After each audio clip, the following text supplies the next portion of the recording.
Hola, en esta clase os voy a hablar de 5 tipografías que creo que como diseñadores deberíais conocer y que representan momentos clave en la historia del diseño. Voy a empezar por Accident Grotesque. Accident Grotesque es una tipografía de finales del siglo XIX, del 1896 para ser exactos. Es una tipografía sans serif y que en realidad es la base para crear la tipografía helvética. Realmente helvética es una tipografía muy conocida, internacionalmente muy utilizada en muchos proyectos, como tipografía corporativa, para logos, etcétera, etcétera, y en realidad nacen de otra tipografía, que es Accident Grotesque, ¿no? Y que a lo mejor no es tan conocida, pero que creo que incluso es mucho mejor que helvética. ¿Por qué?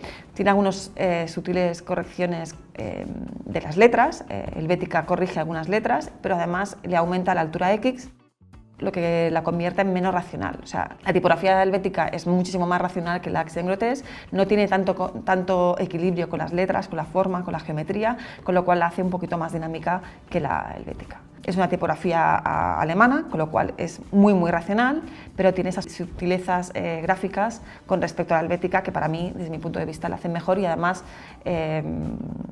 funciona mejor en diseño editorial, en branding, etcétera.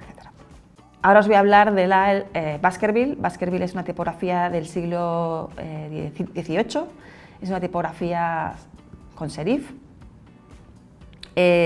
una tipografía romana transicional y que responde un poco también a las necesidades de impresión de aquella época, ¿no? Se busca una tipografía que al imprimir no se expandiera la tinta, que fuese muy legible, y aparece pues, esta tipografía creada por John Baskerville.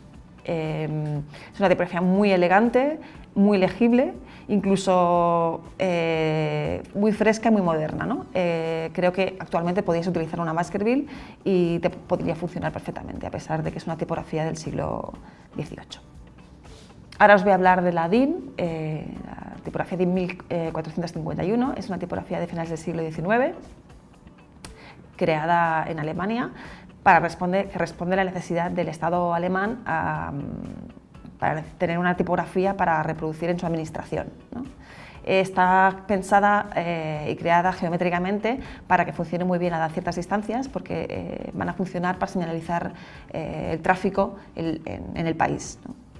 La tipografía DIN es la que se utiliza en las carreteras y las autopistas para señalizar pues, las direcciones. Es una tipografía muy geométrica, que tiene mucha legibilidad, que funciona muy bien en tamaños grandes, con lo cual también se ha utilizado mucho en aspectos editoriales para crear titulares destacados, a pesar de que su origen fuese señalizar espacios. Creo que es una tipografía para tener en cuenta. La siguiente de las que quería hablar es la tipografía Didot.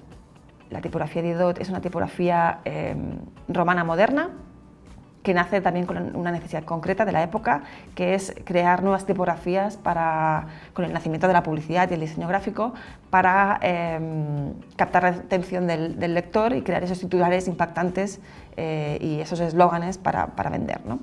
Es una tipografía muy elegante, tiene mucho contraste del trazo, o sea, tiene partes muy finas y partes muy gordas, que le hacen una tipografía muy elegante. Es una tipografía que además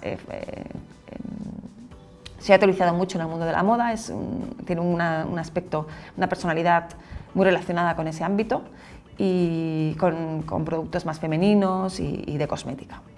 Y por último os quería hablar de la tipografía Gotham, una tipografía del año 2000, diseñada por el diseñador Tobias Frere-Jones.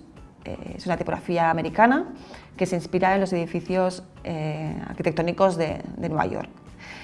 Nace con la necesidad, es un encargo de la revista CQ, que encargan una nueva tipografía al diseñador, con la necesidad de buscar una tipografía más impactante y más masculina.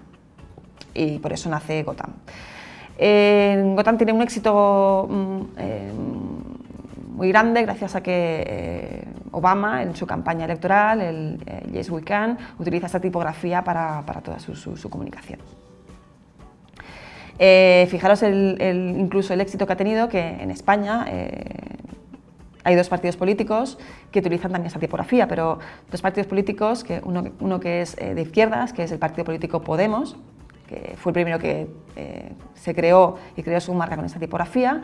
Y luego, años más tarde, su contrincante, que es un partido de derechas que se llama Partido Popular, que con sus siglas PP, también utilizó esta tipografía, ¿no? Tuvo mucha repercusión en el país porque, claro, dos partidos políticos antagónicos ideológicamente están utilizando la misma tipografía para su identidad, ¿no? Es importante que sepamos de dónde vienen las tipografías y, sobre todo, quién las utiliza para ver si nuestro competidor la está utilizando o no. Pero bueno, la importancia de que al final esta tipografía se ha convertido en una tipografía para políticos casi, ¿no? Esas son las 5 tipografías de las que os quería hablar. Espero que las conozcáis y las podáis aplicar en vuestros proyectos. Nos vemos en la siguiente clase.